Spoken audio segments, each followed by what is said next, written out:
What's going on, guys? Matt back again. This time for another college football analysis. I said review last time. I feel like analysis is a better word to use. Um, so where we left off last time after week one, my rankings were Clemson, Alabama, Notre Dame, Oklahoma, Ohio State, Texas, Georgia, Florida, LSU, and Michigan.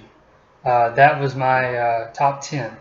Now, let's just, before I reveal my new top 10, let's just go through the games that were played of these top 10 teams this past weekend. The Clemson game. I was very much looking forward to this for two separate reasons. As a South Carolina Gamecock fan and as a college football fan, I was disappointed in both aspects because obviously, as a South Carolina fan, I wanted Clemson to lose and they didn't. But as a college football fan, I wanted to be entertained with a good game, and it was not a good game. It was extremely boring. Um, I think the game was interesting for the first quarter and like the first couple minutes of the second quarter. It was 3-0 A&M, and then Clemson scored, making it 7-3, and then Clemson kicked the field goal to make it 10-3. Clemson was leading 10-3, and then they got the ball back, and they're going down the field. And for me, it reached the point where they were, I don't know, I guess they were at half field, and you just knew, you could feel that they were going to score and make it 17-3. And because of that, I also knew that once it was 17-3, that this game was over. Sure enough, they scored. They made it 17-3. And at that point, I just started watching the clock. I just started watching. I started waiting till 7:30 for the LSU Texas game. That Clemson A&M game was so disappointing. It was nothing but Clemson getting the ball and making the field feel like it was 50 yards instead of 100. They would be on their own 30, and then you would blink, and they would be on the opposite 30. That's just how good Trevor Lawrence and that offense is. They just deep pass. He throws the ball right where it needs to be, and his receivers are good enough. They have great hands that they're going to come down with it. The thought that comes to my mind is when some point in the game he throws it towards the end zone, and that receiver Higgins, I don't even know who can cover him. He just goes up, grabs it, puts him at the 2-yard line or whatever. I think this was later in the game. This might have been their last touchdown. I can't remember. But that game wasn't even competitive. Clemson fans are going to some might say that I'm trying to take away from what Clemson did by saying what I'm about to say, but I'm not. Clemson's defense played very well. I already mentioned it, but their offense is clearly one of the best, if not the best, in the nation. But A&M did not come to play their A-plus game. Kellen Mond looked scared from the get-go. Anytime they showed his face, he was like this. He was just, it's fair to say that Clemson's defense did that to him, and I'm sure it did. But he was not playing well from the get-go. They get the ball first, and their first or second play, he has a guy running down the field open, and he overthrows him just completely. Now, if he had thrown that ball like he should have, that's either putting them in the red zone or it's scoring a touchdown. But he walked onto that field at the start of the game, not unprepared, just not playing his best game at all. And so all this game was Trevor Lawrence being Trevor Lawrence, Kellen Mond overthrowing everybody, And if he wasn't overthrowing someone, then they were dropping the ball. So it just felt like Clemson was playing a team that just couldn't match them. And I don't know if it's just because Clemson is just that great or if A&M is overrated. Now, I do believe that the media and everybody have been overrating Kellen Mond. After watching him in that game against Clemson, they have been overrating him. I'm not trying. That's not to say that Kellen Mond's a bad quarterback. Quarterbacks have off days sometimes. Sometimes they can be inconsistent. But man, he really didn't play well. So yeah, like early in the second quarter, that game was already over. It was already over. You knew that Clemson had no shot at losing this game.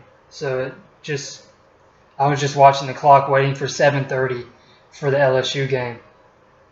Moving on to Alabama, they blew out. Who was it? New Mexico State or whoever it was. No shocker there. Notre Dame didn't play. Oklahoma, I believe, blew out whoever they played. Ohio State blew out whoever they played. And my, let's see, 1, 2, 3, 4, 5. My number 6 team in my week 2 ranking was Texas. So let's talk about this LSU-Texas game. This game absolutely did not disappoint. It was very entertaining. My biggest takeaway was LSU's offense, and that's what everybody's talking about right now. How great Burrow was. He was absolutely great. He had close to 500 yards passing, and he had 3 different receivers that each had over 100 yards. That is crazy. That's crazy. It's funny that both of these teams were claiming to be the real DBU, Defensive Back University. But it's funny they were both claiming that while both defenses got scored on repeatedly.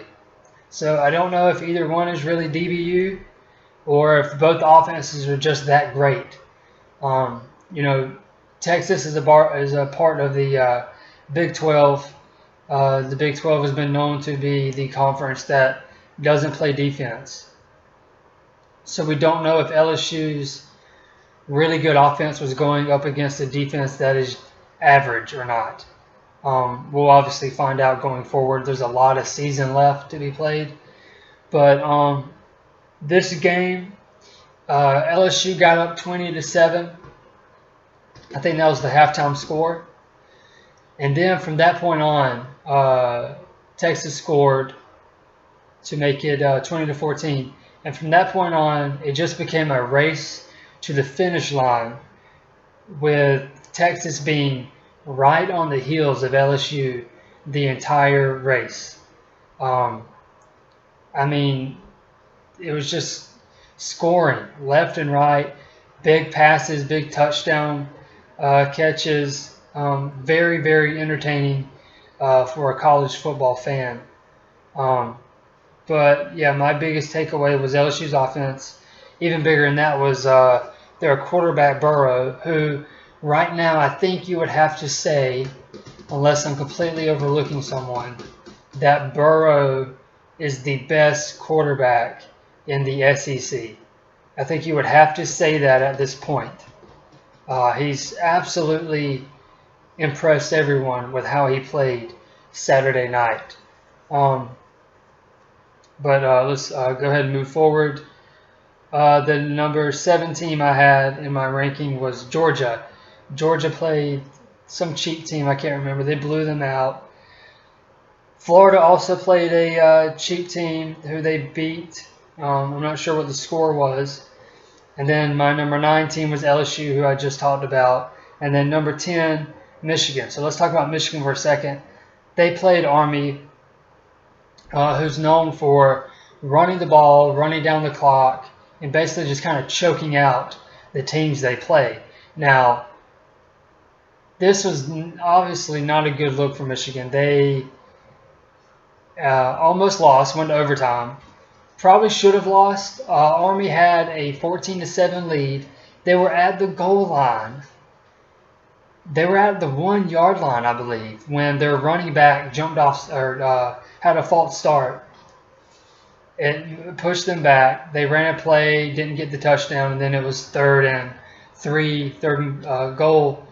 And then Army decides to pass the ball when they're known for running the ball, and they throw an interception. And everyone knows if Army scores on that possession, Michigan does not win that game. Michigan doesn't win that game. So Michigan gets the interception. They score. Game goes into overtime. I wasn't able to watch the very end of the game because the Clemson game started at that point. But Michigan ended up winning in overtime against Army. So definitely not a good performance by them. I believe they had like 4 turnovers, a bunch of sacks given. One of the announcers of the game talked about how similar the game was to their Week 1 game. I believe they also had a bunch of turnovers in that game as well. But okay, so having talked about my Week 2 rankings, let's move on to my Week 3 rankings. My top 5 stay the same: Clemson, Alabama, Notre Dame, Oklahoma, Ohio State. They all won, so they're obviously not going to be dropped anywhere. Now, my number 6 team, who was Texas, falls out of the top 10 for me because they have a loss. Now, that doesn't mean that they're not in the hunt for the playoff. Listen, they had a close loss in what is now, so far, the best game of the season. So they're not out of the picture by any means. It wasn't even a conference loss. It's a good loss to a good LSU team. So they're not out of the picture, but they're out of my top 10 for now, just because they have a loss and the rest of these teams do not. So coming in at number 6 and jumping Georgia is LSU, which adds up because LSU, like I said, if you watch my previous video, I use what happened last year, even though you're not supposed to do that, and I agree with that. I do it for fun. I think whoever makes the playoffs should enter this season in the top 4, and everything will work itself out anyway.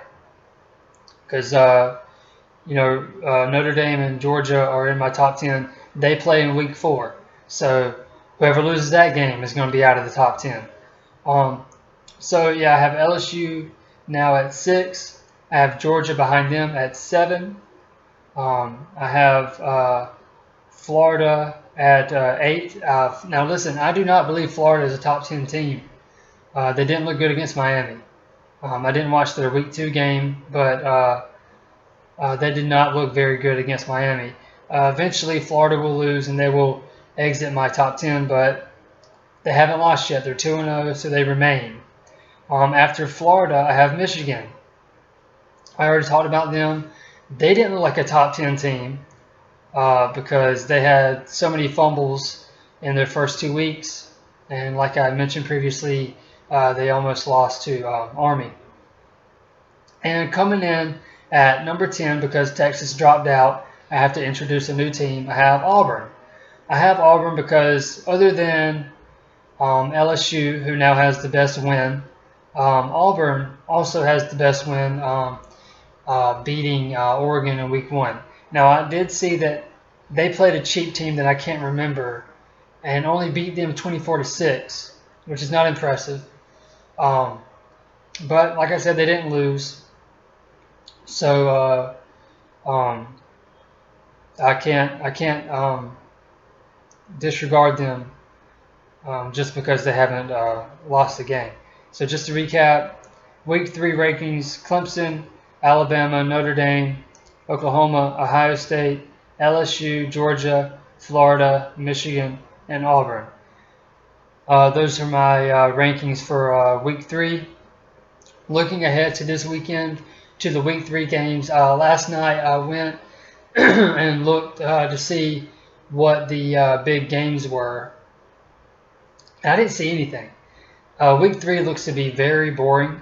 Now, for me, a South Carolina fan, this weekend isn't boring at all. We play Alabama at home. Obviously, a huge, huge game. We have a new quarterback who's a freshman. He got his first start this past Saturday against Charleston Southern.